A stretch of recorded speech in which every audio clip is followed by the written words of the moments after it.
6 राज्यों में 7 विधानसभा सीटों पर हुए उपचुनाव में बीजेपी का दबदबा दिखा। बीजेपी ने 4 सीटों पर जीत दर्ज कर ली है, जबकि उद्धव ठाकरे, शिवसेना, आरजेडी और टीआरएस ने एक-एक सीट जीता। 6 राज्यों के उपचुनाव में कांग्रेस को जोरदार झटका लगा है। दक्षिण भारत में राहुल गांधी की चल रही भारत जोड़ो यात्रा का तेलंगाना में कोई असर नहीं दिखा। ओडिशा के धामनगर सीट पर भी कांग्रेस उम्मीदवार बाबा हरे कृष्णा सेठी को केवल 3,561 मत मिले। मुंबई की अंधेरी पूर्व सीट पर उद्धव शिवसेना की धमाकेदार जीत हुई है। उद्धव की पार्टी की प्रत्याशी ऋतुजा लटके 66,000 से ज्यादा मतों से जीती। बीजेपी ने अंत समय में अपना उम्मीदवार हटा लिया था। मुंबई के अंधेरी पूर्व सीट पर जीत से गदगद उद्धव ने कहा कि इस नतीजे से साफ है कि जनता आज भी हमारे साथ है। प्रकल्प जाहीर केल्यानंतर ह्या प्रकल्पांचा जो काही भ्रमाचा भोपळा आहे तो फुटण्याच्या आधी महाराष्ट्रामध्ये मध्यावधी निवडणुका होऊ शकतात, हा एक माझा एक अंदाज आहे।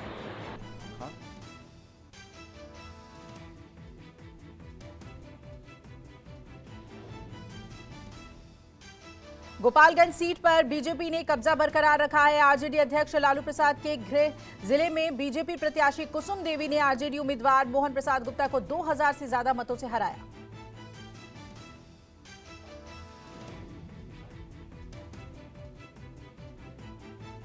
गोपालगंज में ओवैसी की एआईएमआईएम को 12,000 और मायावती की बीएसपी को 8,000 वोट मिले। ओवैसी मायावती की पार्टी को जीत के अंतर से 10 गुना ज्यादा वोट मिले, जो कि आरजेडी की हार की वजह बने।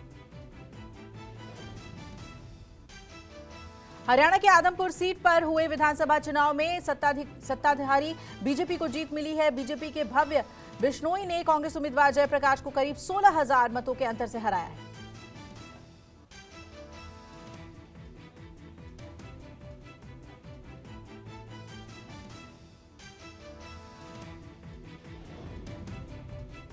तेलंगाना में मुनुगोडे विधानसभा सीट पर हुए उपचुनाव में सत्तारूढ़ टीआरएस का दबदबा बरकरार रहा। टीआरएस उम्मीदवार के प्रभाकर रेड्डी ने बीजेपी उम्मीदवार के राजगोपाल को हराया। प्रभाकर को 96,598, जबकि बीजेपी प्रत्याशी के राजपाल को 86,000 वोट मिले। ओडिशा में विपक्षी दल बीजेपी ने धामनगर विधानसभा सीट पर हुए उपचुनाव में सत्ताधारी बीजू जनता दल के उम्मीदवार को 9,881 वोट से हराया। सुप्रीम कोर्ट में आज कई अहम मसलों पर आने वाले फैसलों के बीच सीजेआई यूयू ललित की आज विदाई होगी। मुख्य न्यायाधीश के कार्यकाल के आखिरी दिन उनके बेंच वाली पीठ की सुनवाई की लाइव स्ट्रीमिंग होगी। सुप्रीम कोर्ट में आज आर्थिक रूप से कमजोर वर्ग के 10% आरक्षण पर फैसला सुनाएगा। कोर्ट में ईडब्ल्यूएस के रिजर्वेशन की संवैधानिक वैधता को चुनौती दी गई है। सीजेआई उदय ललित और न्यायमूर्ति एस रविंद्र भट्ट को अलग अलग फैसले सुनाने हैं। झारखंड के सीएम हेमंत सोरेन को लेकर भी आज सुप्रीम कोर्ट में अहम फैसला आना है। खनन घोटाले में फंसे हेमंत सोरेन को लेकर कोर्ट ये फैसला सुनाएगा कि ये याचिका सुनने योग्य है या नहीं। गुजरात के 1 दिवसीय दौरे पर आए पीएम मोदी ने वलसाड में चुनावी जनसभा को संबोधित किया। प्रधानमंत्री ने आगामी चुनाव के लिए नया नारा दिया। એટલે તમે છાપામાં ના આવતું હોય, પ્રેસ કોન્ફરન્સ ના કરતા હોય, ભાષણ ના કરતા હોય, બ્રહ્મા ના રહેતા ભાઈ, સતર્ક રહે। गुजरात चुनाव के ऐलान के बाद पहली चुनावी सभा के पहले प्रधानमंत्री ने रोड शो किया। पीएम मोदी ने कहा कि ये मेरा सौभाग्य है कि मैं अपनी रैली की शुरुआत आदिवासी भाइयों के आशीर्वाद के साथ शुरू कर रहा हूं। पीएम मोदी ने भावनगर में आयोजित एक सामूहिक विवाह कार्यक्रम में भी शिरकत की। दिल्ली में बीजेपी नेता कंवर सिंह तंवर ने भी रविवार को 151 जोड़े का सामूहिक विवाह करवाया। कंवर सिंह अब तक 3,000 गरीब जोड़ों की शादियां करा चुके हैं। हिमाचल प्रदेश के लिए बीजेपी ने जारी किया संकल्प पत्र। जेपी नड्डा ने जारी किया संकल्प पत्र। बीजेपी ने हिमाचल प्रदेश की जनता से 11 वादे किए हैं। बीजेपी के संकल्प पत्र में महिलाओं और युवाओं पर फोकस है। हिमाचल में जेपी नड्डा ने संकल्प पत्र जारी करते हुए कहा, राज नहीं रिवाज बदलेंगे। कि राज नहीं रिवाज बदलेंगे, क्योंकि हम एक क्रेडिबल पार्टी की तरीके से लोगों की सेवा में जुटे हैं। हमने कभी नहीं कहा था कि हम all India institute of medical sciences देंगे, लेकिन हमने 5 साल की अवधि में उसको बनाते हैं। जेपी नड्डा ने कहा कि हिमाचल में 8 लाख से ज्यादा नौकरियां देंगे। हिमाचल में यूनिफॉर्म सिविल कोड लागू करेंगे। 5 नए मेडिकल कॉलेज खोलने का भी वादा किया है। युवाओं को स्टार्टअप योजना का भी वादा किया। भारतीय जनता पार्टी की सरकार 8 लाख से ज्यादा गवर्नमेंट की अपॉर्चुनिटीज को हिमाचल प्रदेश में फेज मैनर में बढ़ाएगी। भारतीय जनता पार्टी की सरकार 5 नए मेडिकल कॉलेजेस प्रदेश में खोलेगी।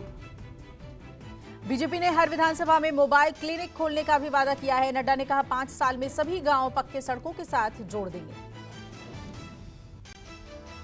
जेपी नड्डा ने कहा हमने जो वादे किए थे वो तो पूरे किए ही, इसके अलावा बढ़कर काम किया है। प्रधानमंत्री आवास योजना के तहत हजारों को आवास दिया गया।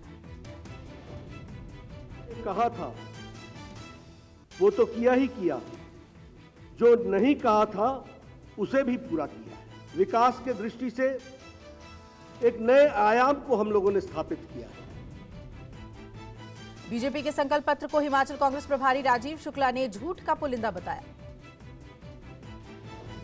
इनका घोषणा पत्र जो है, जो कुछ भी है झूठ का पुलिंदा है। जो 2017 का घोषणा पत्र तो इससे लंबा चौड़ा था इनका।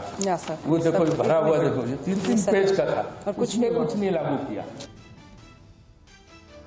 यूपी की गोला गोकर्णनाथ सीट पर बीजेपी प्रत्याशी अमन गिरी ने 34,000 से ज्यादा मतों से जीत हासिल की है। ये सीट अमन के पिता अरविंद गिरी के निधन के बाद खाली हुई थी।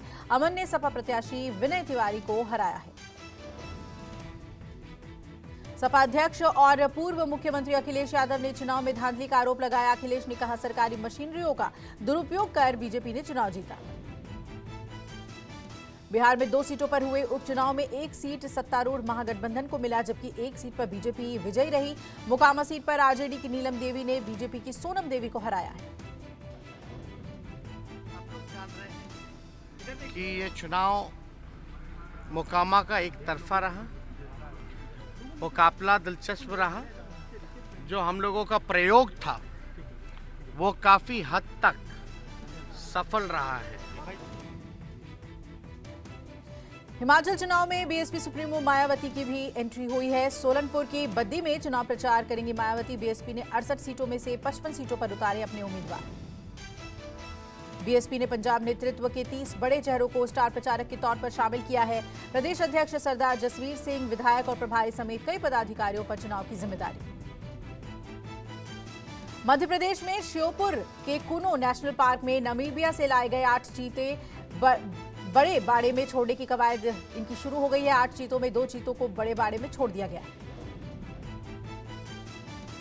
चीतों का क्वारंटीन पीरियड खत्म हो गया है। दोनों चीते जंगल में टहलते दिखे। जंगल में घूमते हुए चीतों की तस्वीरें सीसीटीवी में कैद हुई हैं।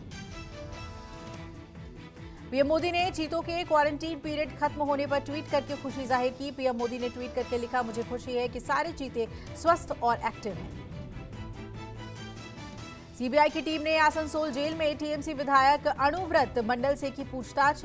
वहीं अब ईडी टीएमसी एमएलए की पत्नी से भी करेगी पूछताछ। ईडी ने विधायक की पत्नी को बुलाया दिल्ली। अणुव्रत मंडल ने किया था 1 करोड़ की लॉटरी जीतने का दावा। लॉटरी दुकान से टिकट खरीदने की भी कही थी बात, लेकिन दुकानदार ने किया अणुव्रत के दावों से इनकार। ईडब्ल्यूएस को 10% आरक्षण पर सोमवार को सुप्रीम कोर्ट फैसला सुनाएगा। सीजेआई जस्टिस ललित और जस्टिस एस रविंद्र भट्ट सुनाएंगे आरक्षण के मुद्दे पर फैसला। आरक्षण के मुद्दे पर अलग अलग हो सकती है दोनों जजों की राय। ऐसी स्थिति में बहुमत का फैसला होगा मान्य। सीएम नीतीश कुमार ने इंडियन बिल्डिंग्स कांग्रेस की 101वीं गवर्निंग काउंसिल मीट का किया उद्घाटन। तेजस्वी यादव ने कहा, विशेष दर्जा पाने पर बिहार सिर्फ 2 साल में टॉप 5 राज्यों में शामिल हो जाएगा। अमृतसर में सुधीर सूरी की हत्या के बाद परिवार ने उठाई कई मांगों को लेकर परिवार की अमृतसर के प्रशासनिक अधिकारियों के साथ बैठक हुई, जिसमें परिवार और प्रशासन के बीच सहमति बनी। सूरी कत्ल केस में घर वालों ने मांगी सुरक्षा। अमृतपाल का भी मामले में उसे नामजद किया गया। सुधीर सूरी को शहीद का दर्जा देने की भी मांग उठाई गई। दोपहर 12 बजे होगा सुधीर सूरी का अंतिम संस्कार। पंजाब के एडीजीपी लॉ एंड ऑर्डर अर्पित शुक्ला ने सुधीर के परिवार से मुलाकात की। अर्पित शुक्ला ने पीड़ित परिवार को दिया हत्याकांड की निष्पक्ष जांच का भरोसा। सुधीर सूरी की हत्या के बाद एक और हिंदू संगठन के नेता को जान से मारने की धमकी मिली है। शिवसेना हिंद के पंजाब प्रधान और राष्ट्रीय अध्यक्ष निशांत शर्मा को विदेशी नंबरों से कॉल और एसएमएस कर धमकी मिली। धमकी मिलने के बाद निशांत ने जताई जान को खतरे की आशंका, पुलिस से की सुरक्षा की मांग। मामले की जांच में पुलिस जुटी। लखनऊ के सर्राफा व्यापारी को लूटने आए बदमाशों से भिड़ा व्यापारी से गहने छीनने की कोशिश की तो व्यापारी ने एक बदमाश को धर दबोचा। फंसता देख बदमाश अपना हथियार छोड़कर भागे। सीसीटीवी में कैद हुई व्यापारी की बहादुरी, पुलिस बदमाशों की तलाश में जुटी। वही बदमाशों के हथियार को पुलिस ने जब्त कर लिया है।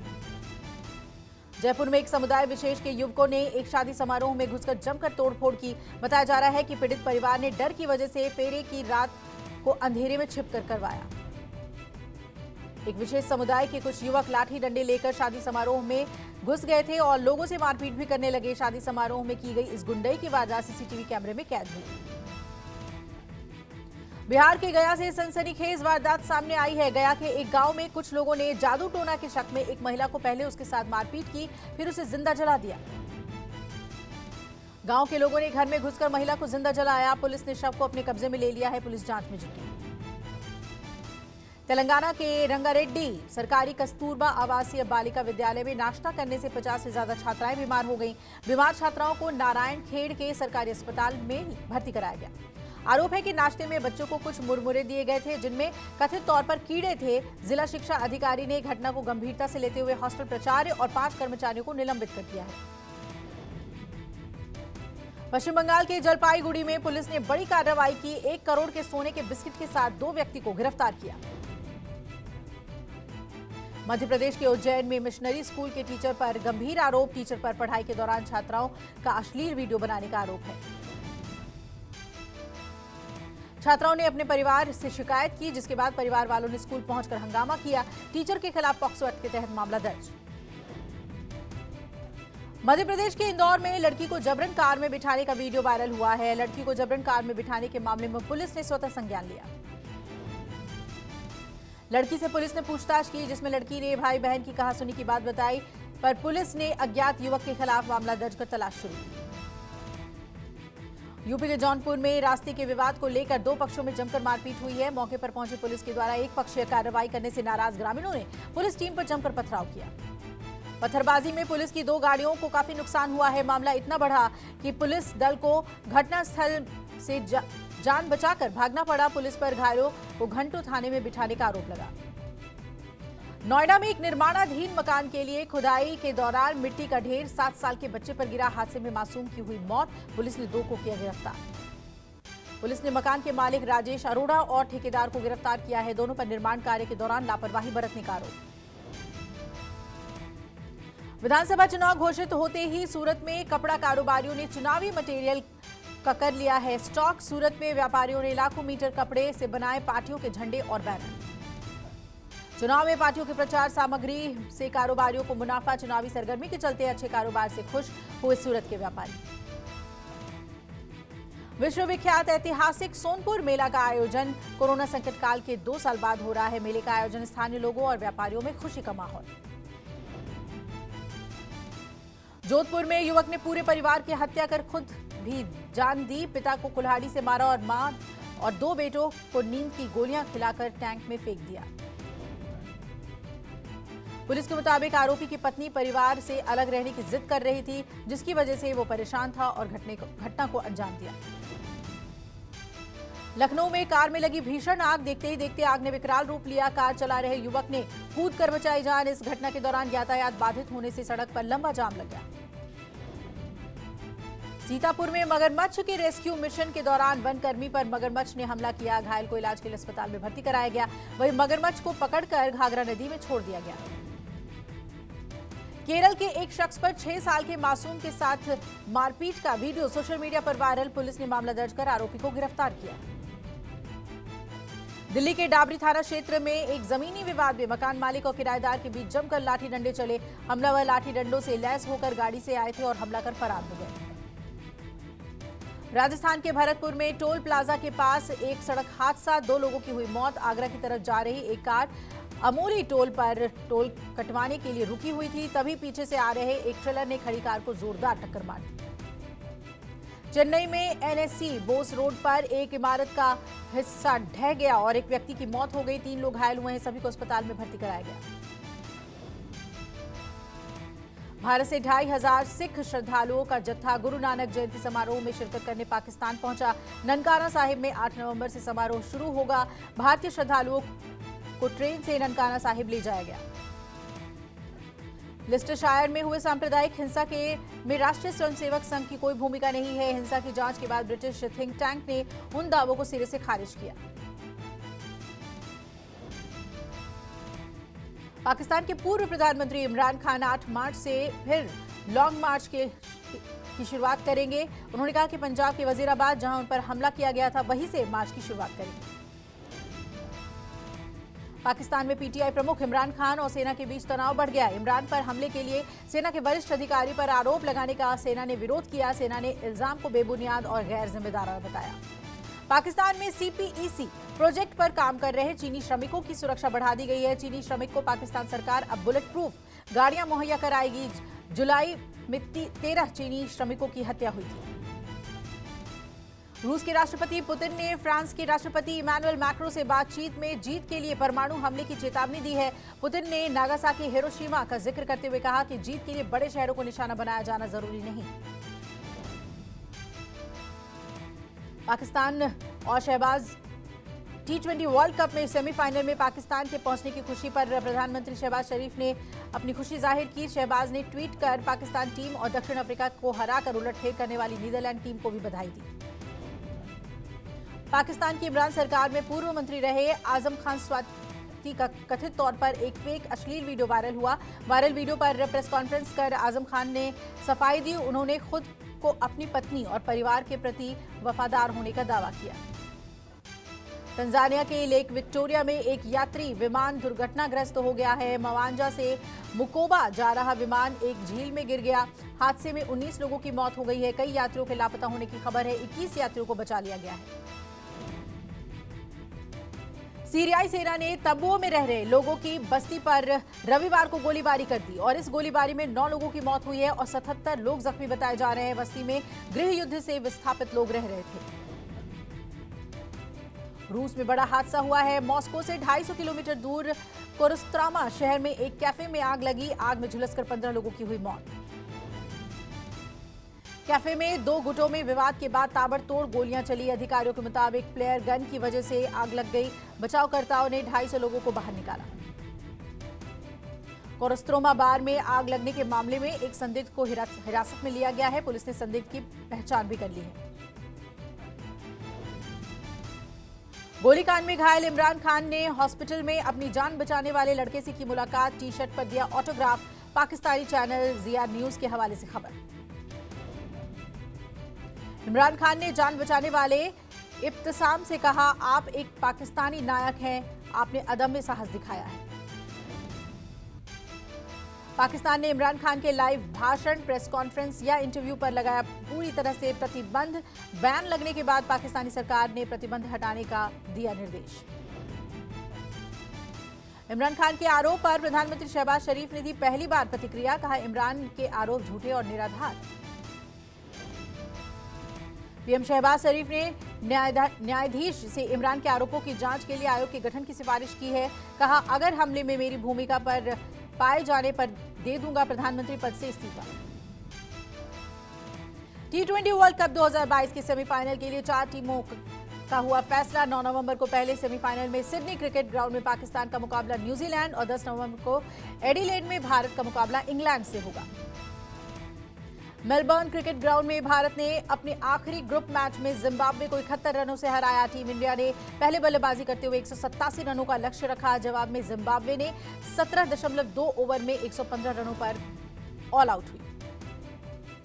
जिम्बाब्वे के खिलाफ एक बार फिर सूर्य कुमार यादव ने तूफानी पारी खेली। सूर्य ने 25 गेंदों पर 61 रन बनाए। वहीं ओपनर केएल राहुल ने 35 गेंदों पर 51 रन बनाए। 10 नवंबर को एडिलेड में इंग्लैंड के खिलाफ सेमीफाइनल मुकाबले से पहले टीम इंडिया के कप्तान रोहित शर्मा ने बड़ा बयान दिया है। रोहित ने कहा कि जल्द से जल्द टीम को एडिलेड की परिस्थितियों से तालमेल बिठाना होगा। रविवार को मेलबर्न क्रिकेट ग्राउंड पर टीम इंडिया के कप्तान रोहित का एक उत्साही फैन घुस आया। हालांकि सिक्योरिटी गार्ड्स ने उसे पकड़ लिया और जुर्माना भी लगाया। T20 वर्ल्ड कप में रविवार को बड़ा उलटफेर करते हुए नीदरलैंड ने साउथ अफ्रीका को 13 रनों से हरा दिया। नीदरलैंड ने से हार के बाद साउथ अफ्रीका सेमीफाइनल की दौड़ से बाहर हो गई है। नीदरलैंड के 158 रनों के जवाब में साउथ अफ्रीका ने 145 रन बनाई और ऑल आउट हुए। पाकिस्तान ने बांग्लादेश को 5 विकेट से हराकर सेमीफाइनल में एंट्री ली। पाकिस्तान ने जीत के लिए जरूरी 128 रन 18.1 ओवर में 5 विकेट खोकर हासिल कर लिया। पाकिस्तान की ओर से शाहीन अफरीदी ने 22 रन देकर 4 विकेट लिए।